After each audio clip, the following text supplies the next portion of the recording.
أسمو وأجتاز السماء جلالا فأزيد أسراب الغيوم جمالا. الحمد لله والصلاة والسلام على رسول الله وعلى آله وأصحابه أجمعين. د قرآن کریم د محفوظیت په اړه باندې درس جاری ده. څه سوالونه پرون جواب شول. نن وایي چې څه ده چې قرآن مجید خو د خپلې زمانې نه، یعنی د نزول د زمانې نه 1400 کاله وروسته هم، بلکې 1409 خبره اوښتې ده، بعینه او بلفظه محفوظ ده. قرآن کریم د نزول د زمانې نه تر دې دمه پورې بعینه کأنه هو، لکه څنګه چې وو او مقشان محفوظ ده، او باقی آسمانی کتابونه محرف او ضایع شوي دي. سره دي چې دا ټول د الله تعالی کتابونه وو، هغه نازل کړي وو.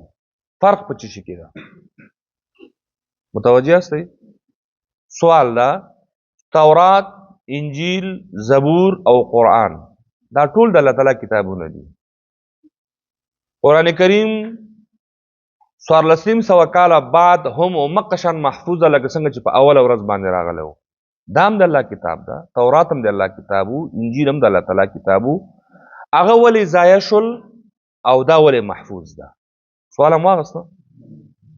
یعنی وجه دا ښیي چې هغه هم د الله کتاب و، دا هم د الله کتاب ده، نو ولې الله تعالی د هغې ساتنه ولې ونه کړله او د ده ساتنه ولې کوي؟ یا هغه ولې ضایع شول او دا ولې محفوظ ده؟ په هر بڼه چې اخلئ نو دې کې چې څومره هغه کولی شي، نو خو لنډه خبره ده چې هغه هم د الله کتاب و، دا هم د الله تعالی کتاب ده. دا اوس هم بعینه محفوظ ده او هغه ضایع شول. د دې وجه څه ده؟ دا د دې لپاره چې د قرآن مجید حفاظت کار خو الله جل شانو په خپل ذمه واخیست،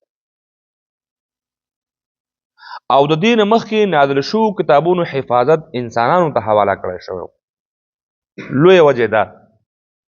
د تورات او د انجیل او د زبور حفاظت الله تعالی دغه وخت امتونو ته سپارلی و. صحیح شو؟ نو امتونه خپل کار کې کامیابه نه شول، محفوظ نه شو کړلی، بلکې تنه څه شو؟ ضایع شو. د دې کتاب چې د اوسه پورې محفوظ ده، یوازینی د محفوظ کېدو علت او وجه دا ده چې د دې حفاظت ذمه الله تعالی په خپله اخیستی چې انا نحنو نزلنا الذکر و انا له لحافظون. نو دا ته معلومه وه چې تیر 3 کتابونو مسؤلیت امت ته سپارل شوی و، هغه ضایع شول. او د هغې د ضایع کېدو دپاره خو وروسته پیغمبران راغلل، نوې وحی راغله، هغه واضحه شو چې په تورات کې په فلانکي ځای کې لاسوهنه شوی، فلانکي ځای کې لاسوهنه شوی، وښودل شو. نو دا خو آخرنی کتاب ده، د وحی سلسله بنده، د نبوت دروازه بنده.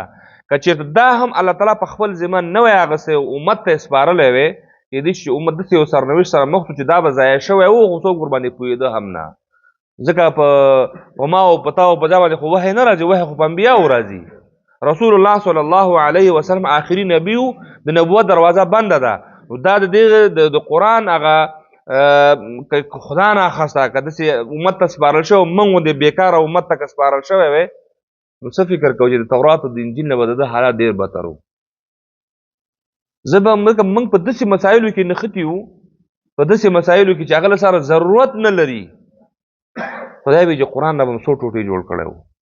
د تورات او د انجیل نه خو دومره نسخې راوتې دي چې په هر کتاب کې چې پیدا کي، نو د قرآن به په هر کور کې به بیل بیل، هر چا به ځان نه ځانه یو شی لیکلی و.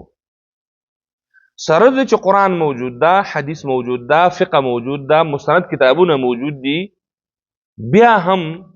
تاسو د احادیثو چې کله مراجعه وکوئ، هلته چې د ضعیف حدیث خبره راځي، هلته چې د موضوعي حدیث خبره راځي، سړی ورته حیران پاتې شي. سره د هغې خلکو هڅه کړې ده. اوس په احادیثو کې تاسو وګورئ، د احادیثو په کتابونو کې څومره موضوعي احادیث دي، مفهوم به درست وي. حدیث خو نشو ویلی که نه، حدیث په لغت کې ولې نه؟ لغتن خو حدیث ورته ویلی شو، او چې موږ د اصطلاحي معنا چې حدیث لپاره لرو چې هغه د رسول الله کلام وي نو هغه حدیث ورته نشو ویلی او په احادیثو کې بلا کتابونه دي بلا مسائل دي ډېر غټ غټ علما ورباندې نه پوهېږي تر څو چې هغه د دغه اسماء الرجال یا مثلا د حدیث هغه د تخریج مسئلې ته نه رسېدلي او دغه جزئیات ته نه د ساده پاده ملایان په دې هم نه پوهېږي هغې چې عربي هم ورته ولیکي وایي دا هم حدیث ده جرح او تعدیل بالکل جرح او تعدیل دا د علم حدیث دغه د چا خبره د حفاظت هغه یو علم ده چې په دې باندې د احادیث ساتل کېږي یعنې دا داسې ده لکه لابراتوار ده احادیثو باندې چې دې واچو خپله معلومیږي چې دا حدیث د رسول الله ده او دا حدیث چې دی نو دا رسول الله پسې تړل شوی ده لکه د تیرو کتابونو حال چې و همدې وجې نه الله تبارک وتعالی د ده ذمواري په خپله غاړه واخیستله چې د دې حفاظت به زه کوم ځکه که دا ذمواري که بل چاته وسپارل شوی نو دا به کار به ډېر زیات خراب و نو څنګه چې د حق تعالی ذات لازوال او همیشه او ابدي ده همدغه شان د هغه حفاظت هم دایمي او غیر فانی ده د الله د ذات سره همدغه مناسب دي چې هغې ذات ابدي ذات ده نو د هغې چې حفاظت ده نو هغه حفاظت به هم څه شی وي ابدي وي دغه شان د هغې حفاظت هم دایمي او غیر فانی څنګه چې انسان فانی ده او دغه شان د هغې حفاظت هم فانی او غیر باقي ده نو دی وجې نه الله تبارک وتعالی دا په خپل غاړه باندې واغسله نو ځکه د قرآن کریم حفاظت اوس ابدي حفاظت ده ځکه چې الله یې د حفاظت وعده کړې ده اوس دا سوال هم کله کله پیدا کېږي چې دا الله تعالی چې حفاظت کوي د چا په توسط یې کوي د الله تعالی د دغه کتاب د حفاظت لپاره افراد ټاکي افراد انتخابوي دا په مدارسو کې چې الله تبارک وتعالی د حافظان جوړوي دا د دغه کتاب د حفاظت سلسله ده د الفاظو حفاظت الله تعالی ستاسو په ذریعه باندې کوي د تیرو کتابونو حافظان نشته تیر کتابونه چاته نه یادېدل او د دې کتاب حفاظت زه وایم داسې کلی او داسې کور به نه وي چې هغې کې حافظ نه وي په دې اوسنۍ زمانه کې په دې اوسنۍ زمانه کې به هر کور کې په هره محله کې په هره کوڅه کې بلکې یو نه بلکې څو پخوا به د آریان کمول یو منطقي کې به چې ختم کېده هغه شوقیان خلک به ورته راغونډېده اوس الحمدلله یو قاري چې ختم کوي د هغې تر شا 10 کسه ولاړي 20 کسه ولاړي دا د الله تعالی فضل ده او دا د الله تعالی د حفاظت وعده چې کوم کړې ده داسې خلک هم پیدا شوي چې پیدایشي حافظان دي پیدا شوي دي حافظان دي ما سره دغې نمونې دي ویډیوګانې دي را سره عکسونه دي را سره بس تا مقالې پې لیکل شوي دي دا اوس زمانه کې پروس کال هم یو ویډیو یو عربي نړۍ نه هغه شوې ده یو ماشوم د 3 کلن ماشوم ده خبرې نشي کولی خو چې قرآن ورته وایه ورپسې سره هغه شروع کوي ما سره اوس هم ویډیو موجود ده تاسو هم کولی شئ چې په یوټیوب کې سرچ کړئ هغې دپاره بیا یو محفل نیول شوی ده ماشوم د لوبې کوي ښه خبره نه کوي میک ته کېنولی د عادي حالت د 3 کلن ماشوم په څه پوهېږي خو چې د قرآن آیات ورته وویلی شي ورسره دی ورپسې شروع شي دا اوس هم موجود ده نن د 100 کاله مخکې په ایران کې یو ماشوم پیدا شوی و د هغې مور قصه کوي چې وایي یو ورځ وایي د ماشوم کاکا کور ته راغی او زمونږ کور د احوال پرسې دپاره راغی هغه انټرویو ما سره مقه وخت چې هغه وخت زه یعنې دا د هغه زمانې خبره ته کوم چې زه خپله یعنې مدرسه کې شاګرد وم ما د اخبار مقه وخت نه ساتلی بل مې کتابونه هماغه اخبار پکې اوس هم مکمله د ماشوم انټرویو ده پکې اوس هم را سره دغه بعد ماشوم عکس هم پکې ده مور یې قصه کوي چې زه په یو مدرسه کې استاذه وم د ماشوم مور ما به هلته ماشومانو ته قرآن کریم درس ور زده کوو او دا ما به ځان سره وړو کې ماشوم دی به هلته را سره ناست و ما به خلکو ته درس ویلی سبق واوره سبقي واوره منظر واوره لکه موږ تاسو عام چې کوم کار کوو د حفظ په کلاسونو کې وایي دا زما وظیفه وه وایي دا تقریبا چې کله د 3 کالو شو دنه مشره وایي کوم خور و هغه یو 2 سپارې زده کړي وي د هغې نه مشره کوم بل ورور و هغه هم داسې وایي کاکا یې چې کله راغی نو دا زما وړوکی ماشوم اعلان نه وایي په تازه وایي په خبرو راغلی ده وایي دی په هغې کې کېنو چې دا وراره مې هغه څه ورته وایي راوړه چې زه دې نه پوښتنه کومه ما ورته وویل چې دا خو ماشوم دلته څه نه دي ویلي دا خو وړوکی ده که پوښتنه کوي د نورو چا 2 سپارې زده کړي چا 3 دوی نه پوښتنه وکوه وایي دا مې دوی ته ورکوو دا ورېرونه یې ورسره ناست دي او دی ورسره همداسې ټوکې ټقالې کوي زه وایي اشپزخانې ته لاړم دا زما د خپل ورارونه چې کله دا پوښتنه کوي آیات وایي په ځای دي چې هغه نور ماشومان وایي دی شروع کړي یو ځل ما ته چې د څه شی اورم وایي ما اشپزخانه پرېښودله را منډه یم زه خپله پرې خبره نه وم په دې باندې چې زما وایي هلته راغی بیا یې راته ویل چې هسې وایي تا وایي زما وراره غیبت دی که زما وراره خو ماشاءالله تکړه دی هر سپاره چې وایي یو آیات 2 آیات ورپسې دی ووایي چې کوم ځای وایي تعجب مې وکړ ما نه هغه چای مې هېر شو هغه مې هېر شو یو بله خوشحالي کوي دا څه ما وایي دومره وکوو صرف دومره مې وکوو چې دغه ماشوم غیر مرتب ورته یادو ماشوم و که نه چې چا به تا به ورته ویل نو دی نه پېژني دا سپاره ده او دا صورت ده خو چې خولې نه به دې چې ودرې ورسته دی به شروع شو وایي ما بیا د سپارې نه تسلسل دا سپاره ده او دا صورت ده او دا بقره ده او دا آل عمران ده دغه ترتیب مې ورته برابر کړ نو دی بیا په 15 کلنۍ کې بیا سعودي ته غوښتل شوی و د هغې هغه هم ورسره و سعودي حکومت دلته بیا چې دی یو لویه جایزه ورته ورکړې وه چې د دنیا په سطحه باندې چې دی نو دی چې کله 7 کلنۍ ته رسېده د دا صحاح هم ټول حفظ کړي وو د احادیثو دا کتابونه نه دي دا هم ټول حفظ کړي دا الله تعالی کله کله دا د قرآن معجزه ده دا د قرآن معجزه د قرآن کریم د حفاظت دپاره الله تعالی کله کله داسې نوادرات راښکاره کوي یعنې که تاسو زده کړئ که زده نه کړئ د قرآن حفاظت چې الله تعالی کړی ده هغه به د دوی په وسیله باندې الله تعالی کوي دا موږ او زموږ د اولادونه او دا موږ چې کوم خلکو ته لګیا یو موږ سلهاو زرهاو خلک مدرسو ته ځي خو چا نه چې الله تعالی د قرآن کریم د حفاظت کار اخلي هغې منتخب کړي ډېر خلک ځي راځي څوک په یوه سپاره کې پرېږدي څوک په 2 کې پرېږدي څوک په نیمه کې پرېږدي څوک ختم کړي بیا الله تعالی ترې دغه هغه ترې واخلي دا نعمت ده ګوره دا نعمت ترې الله تعالی واخلي بېرته چې دی نو ترې ضایع شي نو الله تعالی د حفاظت چې کوم وعده کړې ده هغه د دغسې ځوانانو په شکل باندې سړي خو لا څه کوئ ښځې د قرآن حافظانې دي داسې د قرآن حافظان دي چې هغې درته قرآن ووایي نو خپل ځان باندې به دې هغه ووایي چې دا د قرآن خو دا خلک وایي ته به په احساس کمترۍ کې مبتلا شي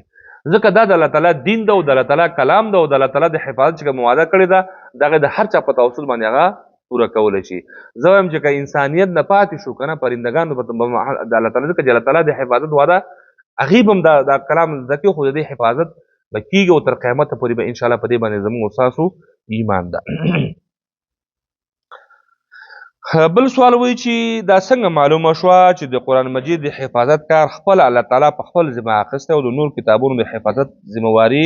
انسانانو ته ورکړې وه دا وایي د څه شي نه معلومه شوه د دې حقیقت اعلان خپله قرآن کوي په قرآن کې په 2 جدا آیاتونو کې دا فرمایل شوي دي چې الله تعالی د قرآن کریم د حفاظت ذمهواري په خپله اخیستې ده انا نحن نزلنا الذکر وانا له لحافظون بېشکه دا موږ نازل کړی ده او د دې حفاظت به هم موږ کوو د دغه آیت دا معلومه شو چې الله تعالی د دې حفاظت وعده انسانانو ته نه ده سپارلی الله یې کوي بل آیت انا انزلنا التوراة فيها هدى ونور يحكم بها النبيون الذين اسلموا للذين هادوا والربانيون والاحبار بما استحفظوا من كتاب الله خبر ورسېدلې موږ وی تورات نازل کړی و هغې کې هدایت هم پکې و نور هم و انبیاو دپاره هر څه پکې و خو بما استحفظوا من کتاب الله وکانو علیه شهدا او دوی د الله تعالی د کتاب حفاظت ورته ورکړی شوی و څه یې وکړل بما استحفظوا من کتاب الله دغه قوم ته کتاب نازل شو د دې د ساتلو مسئولیت هم هغوی ته ورکړل شوی و د قرآن حفاظت الله وایي ما نازل کړ زه حفاظت کوم د تیرو کتابونو مسئولیت هغوی ته ورکړل شوی و خو چې هغې ته ورکړل شوی هغې په خپل کار کې ناکامه راغلل دغه آیتونه دي چې قرآن کریم الله تبارک وتعالی حفاظت خپله کړې ده او د تیرو کتابونو حفاظت الله تعالی مسئولیت قوم ته سپارلی په دواړو آیتونو کې د قرآن او د تورات دواړو کتابونو د جدا جدا نوعیت حفاظت ذکر وضاحت سره موجود ده چې قرآن مجید حفاظت په خپله الله تعالی په خپله ذمه واخیست او د تورات حفاظت غوښتنه د یهودو علماو څخه کړی و. یهودو علماو څخه ربانیون والاحبار دغه علماو ته ویلی کېږي. صحیح شو؟ دا هغې ته سپارل شوی و نو هغې په خپل کار کې ناکامه پاتې شو. بل سوال دا مطرح کوي چې د دې امتیاز او فرق وجه څه ده؟ اگر که ما مخکې بیان که امتیاز وجه خو دلته دا به هم ووایي یعنی دا څه امتیاز لري چې قرآن کریم خو الله دام د الله کتاب او هغه هم د الله تعالی کتاب هغې امت ته سپارلو دا په خپله د محافظت کوي. وجه امتیاز یې څه شی ده؟ د الله تعالی د مصلحتونو او د هغه د حکمتونو احاطه خو د هیڅ انسان په وس کې نه ده. اصل خبره خو دا ده دا د الله تعالی خپل حکمت ده او خپل مصلحت ده چې دا کار یې کړی. البته د دې امتیاز او فرق یوه لویه وجه دا هم ده چې الله تعالی تقدیر دا فیصله وکړه چې تورات، زبور، انجیل دا ټول کتابونه په خپل وخت باندې نازل شي او انسانان د دې په احکاماتو باندې عمل وکړي، د دین او دنیا سعادت او ښېګڼې ورته حاصل کړي او بیا یو وخت داسې راشي چې د ټولو نه آخر کې قرآن مجید نازل شي او مخکیني ټول کتابونه د ده په راتګ سره منسوخ شي او تر قیامته پورې به د همدې قانون جاری پاتې وي او د همدې په احکامو باندې باید عمل وشي. نو قیامته پورې یوازې د همدا لوستل کېږي او ښودل کېږي. نو د مخکینیو کتابونو محفوظیت چونکې قیامته پورې مقصود نه و، هغه د وخت نبی او د وخت امت دپاره خاص و. صحیح شو؟ هغه وخت سره دی هغه وروسته ترې ختم شو او د قرآن کریم بقا تر قیامته پورې مقصود ده. دې دپاره د هغې حفاظت ذمواري هم انسانانو ته ورکړل شوې وه، ځکه هماغه وخت انسانانو ته ورکړل شوې وه او ځکه هغې تر قیامته پورې ساتل مقصود نه و او قرآن کریم تر قیامته پورې ساتل مقصود دي، بل کتاب نه راځي، بل نبی نه راځي. لہذا د دې حفاظت دپاره قوي تدبیر پکار ده. نو قوي تدبیر چې ده نو د الله تعالی نه بل قوي ذات کم کېدلی شي الله تعالی د حفاظت دپاره. موږ یو شی چې ډېر ضروري نه وي که نه، یو شی چې ډېر ضروري نه وي مطلق کور ته چې لاړ شو همداسې وغورځئ. یو شی چې لږ ضروري انوارۍ کې کېدی، یو شی چې بیخي ضروري هغې دپاره خل ډېر د حفاظت تدبیر هغه سیب چې ورته وایي څه ورته وایي د اوسپنو هغه صندوقونه ورته جوړ کوو چې داسې چې ضد حریق وي او ضد کوتک وي چې نه په کوتک ماتېږي او نه په اور ماتېږي. لکه دا نن سبا خلک پیسې پکې ساتي خو مهم یې دي که نه څومره تدابیر یې کوي. نو د قرآن کریم حفاظت هغه دا و چې دا به تر قیامته پورې باید باقي پاتې شي. نو د هغې دپاره همدغه شان قوي د حفاظت تدبیر پکار و. نو د الله تعالی نه څوک بل قوي تدبیر کولی شي ځکه الله تعالی د دې ذمواري په خپل باندې واغوستله. او دغه امتیاز ده، دغه فرق ده چې د نورو کتابونو چې کوم تر قیامته پورې ساتل مقصود نه و، د وخت امت ته دغه وخت خلکو ته سپارل شوی و. نو هغه وخت چې پوره شول د قرآن کریم پر راتګ سره هغې ټوله منسوخ شول. نو قرآن کریم خو تر قیامته پورې به جاري وي. چې تر قیامته پورې جاري وي د ده دپاره همدغسې قوي او محکم د حفاظت تدبیر ورته پکار و چې الله تعالی په خپل ذمه باندې واغوست او امت ته یې ونه سپاره. دا یې وجه وه. صحیح شو؟ وصلی الله تعالی علی خیر خلقه محمد و آله و اصحابه اجمعین.